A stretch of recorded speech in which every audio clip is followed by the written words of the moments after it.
ભરૂચ શહેરની ઓળખ ગણાતા પાંચબત્તી સર્કલનું પીપી સવાણી યુનિવર્સિટીના સહયોગથી પુનઃનિર્માણ કરાયા બાદ મંત્રી ઈશ્વરસિંહ પટેલના હસ્તે લોકાર્પણ કરવામાં આવ્યું છે। શહેરની આગવી ઓળખ સમા સર્કલને 5 ફાનસની વિશિષ્ટ રચનાથી તૈયાર કરવામાં આવ્યું છે। સાથે સાથે વિવિધ પ્રેરણાદાયક સ્લોગનો અને ભરૂચ શહેરની ટૂંક માહિતી દર્શાવતી તકતીઓ મૂકવામાં આવી છે, જેથી નાગરિકો તથા પ્રવાસીઓને શહેરના ઇતિહાસ અને મહત્વથી માહિતગાર કરી શકાય।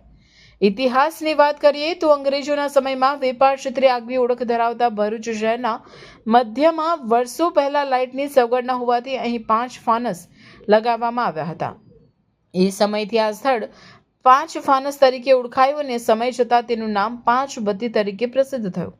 હવે ભરૂચ નગરપાલિકા અને ડીપી સવાણી ટ્રસ્ટ દ્વારા આ સર્કલનું નવીનીકરણ કરીને આધુનિક અને આકર્ષક સ્વરૂપ આપવામાં આવ્યું છે। સર્કલમાં ચંદ્રયાન, વિદ્યાર્થીઓ માટે પ્રતિકરૂપ પેન્સિલ જેવી કલાત્મક આકૃતિઓ પણ સ્થાપિત કરવામાં આવે છે। આ લોકાર્પણ પ્રસંગે શહેરના ધારાસભ્ય રમેશભાઈ મિસ્ત્રી, પાલિકા પ્રમુખ વિભૂતિભાઈ યાદવ, ચીફ ઓફિસર હરીશ અગ્રવાલ, જિલ્લા પંચાયત કારોબારી ચેરમેન સભ્ય ધર્મેશ મિસ્ત્રી, ભાજપ મહામંત્રી નિરલ પટેલ, પીપી સવાણી યુનિવર્સિટીના વલ્લભ સવાણી, પાલિકા કારોબારી અધ્યક્ષ હેમેન્દ્ર પ્રજાપતિ સહિતના આગેવાનો અને અધિકારીઓ ઉપસ્થિત રહ્યા હતા।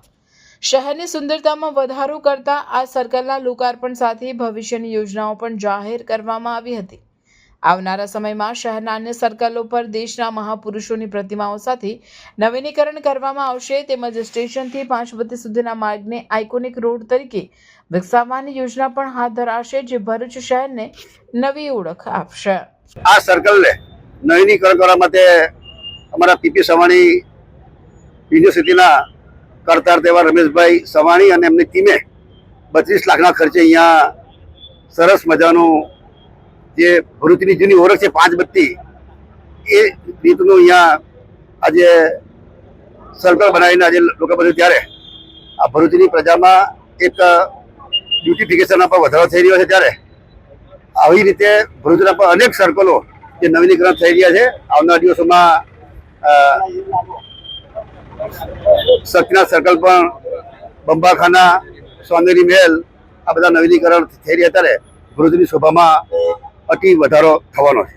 આ પ્રકારે શક્તિનાથ સર્કલનું નવું રિનોવેશન થઈ રહ્યું છે। સોનેરી મહેલ ખાતે પણ જે સરદાર વલ્લભભાઈ પટેલની પ્રતિમા સાથેનું સર્કલ છે એ પણ નવું બનાવવાનું આગામી સમયમાં આયોજન છે। વેજલપુર બંબાખાને પણ નવું સર્કલ બનાવવાનું આયોજન થઈ ચૂક્યું છે। આની સાથે સાથે દેશના મહાપુરુષો એમની પ્રતિમા લગાવવાનું પણ લગભગ તમામ સર્કલો ઉપર આયોજન થઈ ચૂક્યું છે। આજે આ સર્કલના લોકાર્પણથી ભરૂચની સુંદરતામાં વધારો થશે। આવનારા દિવસોમાં ભરૂચનો સ્ટેશન રોડ છે એ રાજ્યના મુખ્યમંત્રીએ આઇકોનિક રોડ તરીકે જાહેર કર્યો છે, એનું કામ પણ આગામી 15-20 દિવસમાં શરૂ થવા જઈ રહ્યો છે। સાથે સાથે ભરૂચની જે ઓળખ છે પંડિત ઓમકારનાથ ઠાકુર હોલ, એના માટે પણ રાજ્ય સરકારે 10 કરોડ રૂપિયા આપ્યા છે, એનું કામ પણ આગામી 15 દિવસમાં શરૂ કરવાનું આયોજન છે। મારું નામ સ્નેહ Savani, PP Savani university director છું। હું પહેલા ભરૂચ નગરપાલિકા ઈશ્વર સાહેબ અને રમેશ સાહેબને ખૂબ ખૂબ આભાર માનું છું કે અમને પીપી સવાણીને એક મોકો આપ્યો કે ભરૂચની ઇતિહાસનો અમે એક નાનો અમથું પાર્ટ બની શકીએ। આ સર્કલ બનાવવામાં અમે એ જ ધ્યાન રાખ્યું હતું કે એજ્યુકેશન અને ભરૂચની ઇતિહાસને આપણે કેવી રીતે એક સાથે સંકેલીને આ સર્કલની જે ખૂબ પ્રતિનિધિતા છે એ આપણે ચાલુ રાખવી। એટલે એ પ્રમાણે આપણે 5 ફાનસ અને ભણવાના નામ પર અમે રોકેટ બનાવી છે, જે પેન અને પેન્સિલના આધાર પર બનાવી છે, કેમ કે અમે એ જ માનવી છીએ કે કોઈને બી આગળ અને ઊંચું ઉડવું હોય તો એજ્યુકેશન એવી વસ્તુ છે જે બેસિક નેસેસિટી અને બેસિક નીડ છે। અને હું ખૂબ પાછું ભરૂચ નગરપાલિકાને ખૂબ આભાર માનું છું કે અમને આ મોકો આપ્યો કે અમે ભરૂચની हिस्ट्री में एक पार्ट बनी सके।